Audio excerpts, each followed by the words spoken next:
Bonjour, vous écoutez Radio Cesseur, votre podcast quotidien dédié à la cybersécurité. Je suis Marc-Frédéric Gomez et j'espère que vous allez bien. Nous sommes le mercredi 18 mars 2026, épisode 601, incroyable, 600 épisodes déjà du podcast. Apple corrige une vulnérabilité WebKit permettant un contournement de la SEM Origin Policy via la CVE 2026-20643. Plus de 672 000 personnes concernées et impactées par la compromission du fournisseur bancaire Marquis Software dans une attaque supply chain. La CISA indique une activité cyber-iranienne stable malgré le contexte géopolitique actuel. Unit 42 met en avance des faiblesses persistantes des LLM face au prompt fusing et aux attaques de prompt injection. Augmentation des scans automatisés ciblant Antminer avec une recherche de versions spécifiques exposée. Le CERT-FR a publié un avis sur plusieurs vulnérabilités affectant Suricata. Une faille Ubuntu, la CVE 2026-3888, permet une élévation de privilège route via un système D et un snap confine. Le groupe Interlock exploite une 0D Cisco FMC CVE 2026-20131 depuis janvier. Si vous avez du Cisco, je vous conseille d'écouter cette partie de l'épisode. Et la CISA qui ajoute une vulnérabilité Zimbra activement exploitée au Kiev Catalog. Ça vient de tomber. Alors Apple a publié un correctif de sécurité assez discret pour une vulnérabilité WebKit référencée sous la CVE 2026-20643 selon Malwarebytes. Cette faille, elle affecte le moteur WebKit utilisé par Safari, Mail et l'App Store sur iOS et macOS. Elle repose sur un problème de cross-origin dans la navigation API lié à une validation d'entrée insuffisante. Concrètement, cette vulnérabilité permettrait à un site malveillant de contourner le SEM Origin Policy, mécanisme central d'isolation entre domaines, et un attaquant pourrait aussi faire passer un site pour un autre et accéder à des données issues d'un contexte différent, comme du contenu chargé dans un autre onglet ou depuis un service tiers. Le scénario d'attaque repose sur un leurre utilisateur vers une page spécialement conçue. Une fois chargée, celle-ci pourra tenter d'exécuter des accès interdomaines non autorisés. Aucune exploitation active n'est observée à ce stade. Toutefois, ce type de vulnérabilité est fréquemment utilisé en chaînage avec d'autres failles, notamment pour du vol de session ou d'identifiant. Le correctif est déployé sous une forme de Background Security Improvement, sans mise à jour complète du système. Il renforce les contrôles liés à la navigation cross-site dans le WebKit, et ce mécanisme s'applique uniquement aux versions récentes des OS d'Apple, les 26.x, avec une installation silencieuse en arrière-plan pour les systèmes à jour. Alerte générale 24 heures sur 24. Le fournisseur de logiciels bancaires Marquis Software confirme qu'une cyberattaque survenue en août 2025 a exposé les données de 672 075 personnes selon des déclarations réglementaires. D'après les informations communiquées, les attaquants ont accédé au système de l'entreprise et procédé à une exfiltration de données, et l'incident a été détecté le 14 août, déclenchant une notification aux autorités et l'intervention d'experts en cybersécurité. Les données compromises incluent nom, adresse, numéro de téléphone, numéro de sécurité sociale et les Taxpayer Identification Numbers, date de naissance, information de compte financier. Alors il faut savoir que Marquis Software, ça fournit des outils de Customer Relationship Management utilisés par des banques et institutions financières, en particulier en Amérique du Nord. Pour centraliser des données clients, ça va inclure des comptes, des historiques d'interaction et des informations sensibles. Il y aurait au moins 74 institutions financières qui sont concernées. Toutefois, plusieurs sources indiquent que ce périmètre pourrait être sous-estimé.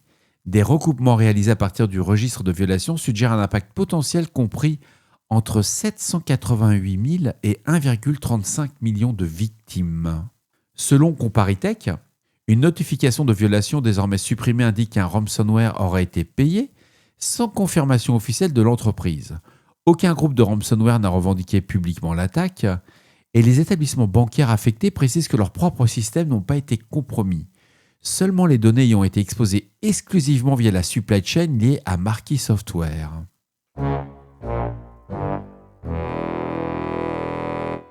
Un responsable de la CISA, l'agence de la cybersécurité américaine, indique qu'aucune augmentation significative de l'activité cyber-iranienne n'est observée depuis le début des frappes américaines et israéliennes.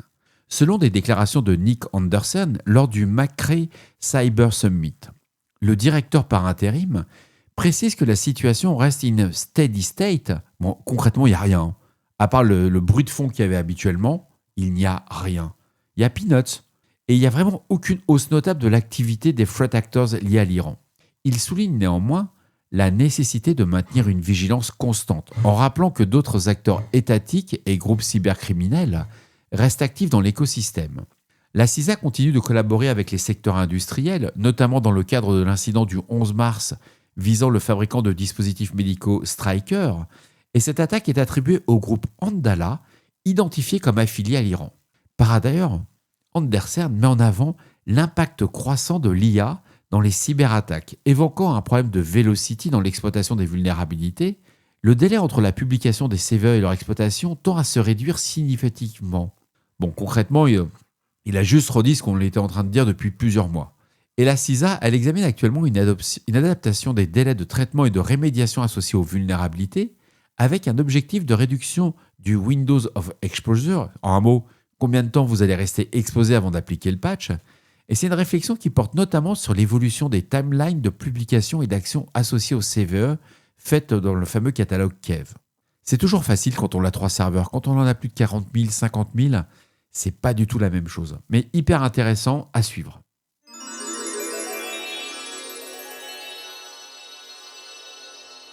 Les chercheurs de Unit 42 ont développé une méthode de prompt fusing basée sur une génétique algorithme. C'est pour tester la robustesse des guardrails des LLM selon un rapport publié par Palo Alto Networks. Alors la technique, elle consiste à générer automatiquement des variantes d'un prompt malveillant en conservant son intention tout en modifiant sa structure linguistique. Ces variantes sont utilisées pour évaluer les capacités des modèles à détecter et bloquer des requêtes interdites. Les tests ont été réalisés sur plusieurs modèles d'open source et closed source. Les résultats montrent des taux d'évasion variables selon les modèles et les mots-clés, allant de quelques pourcents à des niveaux élevés. Un cas notable indique un taux d'évasion à 90% sur le mot-clé torpedo pour un modèle propriétaire. Un modèle de content filtering open source présente des résultats les plus faibles avec 97 à 99% des prompts malveillants classés comme bénins, illustrant une forte sensibilité aux variations linguistiques. Les chercheurs observent que la robustesse n'est pas corrélée au modèle open ou closed source, mais dépend du tuning ou de la stack de sécurité. Les failles apparaissent particulièrement lors des reformulations sémantiques équivalentes, exploitant la nature non structurée du langage naturel. Le rapport souligne que les attaques de type prompt injection et prompt jailbreaking restent efficaces, notamment à grande échelle via l'automatisation. Même s'il y a des taux d'échec qui sont faibles, ils deviennent exploitables lorsqu'ils sont industrialisés. Ces résultats mettent encore en évidence une fragilité persistante des mécanismes de contrôle des LLM face à des entrées, on va dire, assez agressives mais qui sont systématiques. Qui n'a pas essayé de tricher par rapport au fait que l'IA disait « tu n'as pas le droit de faire ça ou telle chose ». Et ça marche assez facilement. Le côté de mélanger le français, l'anglais, l'espagnol par rapport à des mots, si vous lui demandez comment fabriquer une torpille, généralement il vous dit non. Par contre, quand vous commencez à lui parler de torpedo, que vous êtes un système de propulsion pour une maquette, etc., vous allez arriver à des choses assez intéressantes. Bref, à suivre.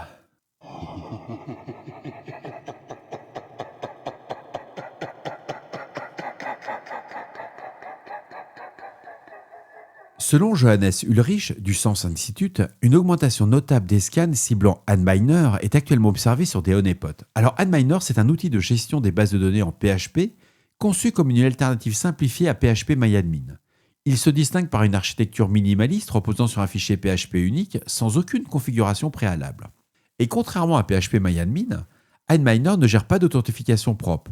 Il délègue entièrement l'accès à la base de données via des identifiants SQL fournis par l'utilisateur.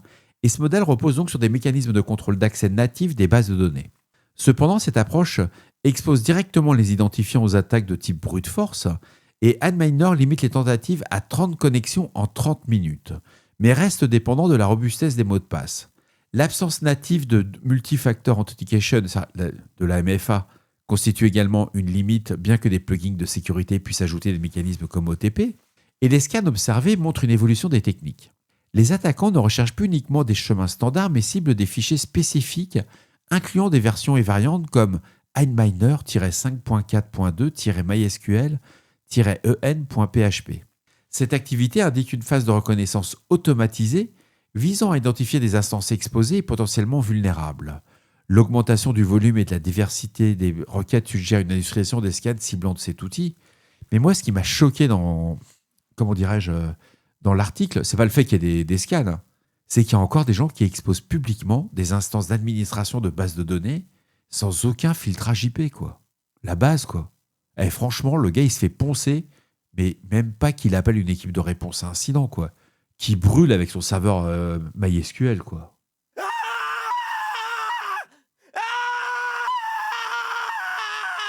Le CERT-FR alerte sur la découverte de multiples vulnérabilités affectant Suricata, et selon un bulletin publié le 18 mars, aujourd'hui, les versions impactées sont Suricata antérieure à la 7.015 et Suricata antérieure à la 8.04. Ces vulnérabilités, référencées notamment sous la CVE 2026 31931 à la CVE 2026 31937, peuvent permettre à un attaquant de provoquer un problème de sécurité dont la nature n'a pas été précisée par l'éditeur. Suricata est utilisé comme IDS, IPS et moteur de détection au réseau. C'est vraiment un composant critique dans de nombreuses architectures de détection et de monitoring. L'exploitation de ces vulnérabilités pourrait impacter les capacités d'inspection, de détection ou de traitement des flux réseau. Il n'y a aucun détail technique qui n'a été fourni à ce stade concernant les vecteurs d'exploitation. Les conditions d'attaque ou les impacts précis ne sont pas non plus documentés. Donc ce manque d'informations, pour moi, il est assez cohérent avec une publication initiale visant à encourager une mise à jour rapide avant divulgation complète. Alors le correctif, il est disponible via les versions 7.015 et 8.04 publiées par l'éditeur hier, le 17 mars. Et il faut savoir que cette publication s'inscrit dans un cycle de maintenance incluant plusieurs correctifs de sécurité et ça suggère une surface d'attaque potentiellement étendue sur les versions antérieures. Bref, vous l'aurez compris, on patch son Suricata.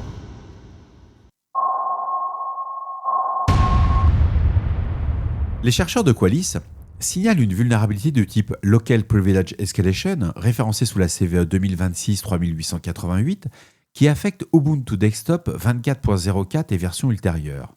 La faille repose sur une interaction entre snapconfig et système DTMP file qui exploite une fenêtre temporelle liée au nettoyage des fichiers temporaires. Un attaquant local, non privilégié, peut atteindre la suppression d'un répertoire critique pour le recréer avec une payload malveillante. Lors de l'initialisation suivante d'un environnement Snap, le snapconfig va monter ses fichiers avec des privilèges root, il va permettre l'exécution du code arbitraire et l'exploitation nécessite une synchronisation entre le cycle de nettoyage typiquement entre 10 et 30 jours, ce qui va augmenter la complexité de l'attaque. Cette vulnérabilité est évaluée avec un score CVSS de 7.8. Elle impacte les systèmes utilisant Snapd dans les versions antérieures au correctif, notamment en dessous de la 2.73, avec certaines branches affectées jusqu'à la 2.75. Le vecteur d'attaque est local, mais l'impact est complet sur le système, avec une compromission potentielle de la confidentialité, de l'intégrité et de la disponibilité. En parallèle, Qualys mentionne une seconde vulnérabilité liée à util et core util, impliquant une race condition avec la commande rm. Cette faille permet à un attaquant de manipuler des symleaks lors de tâches cron exécutées avec privilège, pouvant mener à une suppression de fichiers arbitraires ou à une escalade supplémentaire. Généralement, quand vous avez accès à la commande rm et vous faites une élévation de privilège, rm-rf, il n'y a pas mieux comme Whipper. Hein. J'ai rien dit. Bienveillant. Le groupe de ransomware Interlock exploite une vulnérabilité critique 0D affectant Cisco Secure Firewall Management Center. Et selon un rapport relayé par Blipping Computer et des chercheurs d'Amazon, la faille référencée sous la CVE 2026-20131 permet une RCE non authentifiée avec l'exécution de code Java en tant que root sur les équipements non patchés. D'après Amazon Threat Intelligence, l'exploitation a débuté le 26 janvier 2026, soit 36 jours avant la divulgation publique, et la publication du correctif par Cisco le 4 mars, ce qui a permis aux attaquants qui ont ainsi opéré avec un avantage significatif compromettant des infrastructures sans aucune détection préalable. Les cibles identifiées incluent des firewalls d'entreprise, positionnant cette vulnérabilité comme un point d'entrée stratégique dans les réseaux. Le groupe Interlock, actif depuis septembre 2024, est associé à plusieurs campagnes incluant le déploiement du RAT NodeSnake, en plus récemment d'un malware nommé Slopoly, S-L-O-P-O-L-Y, potentiellement généré via des outils de GenAI selon IBM X-Force. Cisco confirme que la vulnérabilité affecte l'interface web de Secure FMC et permet une compromission complète des systèmes exposés. Alors cette campagne, elle s'inscrit dans une série récente de vulnérabilités Cisco exploitées en 0D, incluant A5OS, Unified Communication et SD-WAN. L'exploitation active avant corrective confirme une capacité offensive avancée du groupe Interlock, combinant des exploitations rapides de vulnérabilités critiques et de déploiement de payload post-exploitation. Ça, c'est un point qui était important quand j'ai retenu cet article. Il y a beaucoup d'équipes de patch management qui me disent, quand je les rencontre à travers les différentes expositions, hein, ils me disent « Mais Marc, il n'y a pas de POC, pourquoi on va patcher ?» Ils pensent que les attaquants attendent qu'un POC sorte pour trouver la vulnérabilité. Les attaquants, ils ont des reverseurs, ils ont des chercheurs, ils ont des gens extrêmement compétents et ils mettent leurs services auprès de ces groupes et ils sont parfois même meilleurs que, entre guillemets, que les équipes internes. Donc si vous attendez un POC pour mettre en haut votre pile de management, de votre patch management, c'est une erreur.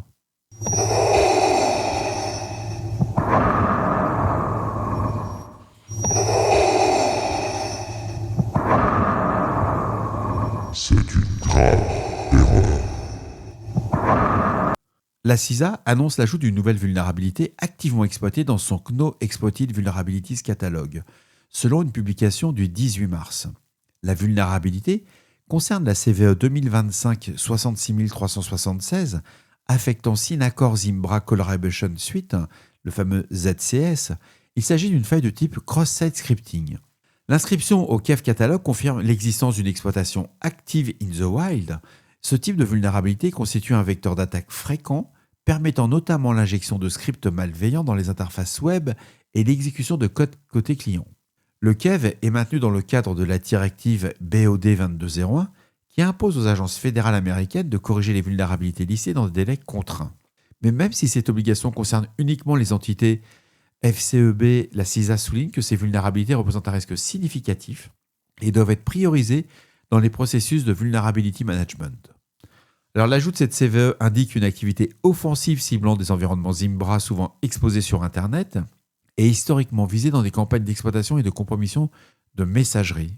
Mais surtout, c'est une CVE de 2025. Si vous n'avez pas encore patché votre serveur de messagerie, comment je pourrais dire ça ? Vous méritez, quoi. Il n'y a pas de pitié, quoi. T'as pas patché depuis 6 mois, fais-toi défoncer, quoi. Puis ne viens pas pleurer, tu viens pas demander de l'aide, quoi. J'avais dit que je resterais bienveillant. Il faut à tout prix que j'en parle à Johan. Et voilà pour cet épisode. Ça se termine ici pour aujourd'hui. Les sources et références sont toutes disponibles dans la description associée à celui-ci. N'hésitez pas à me faire vos retours, c'est important sur le répondeur de Radio Cessort au 07 68 72 20 09 ou par email sur radiocessort@gmail.com. Si vous êtes une nouvelle auditrice ou un nouvel auditeur, n'hésitez pas à vous abonner au podcast de Radio Cessort. Vous ne raterez aucun autre épisode. D'ici là, on ne réfléchit pas, on patch.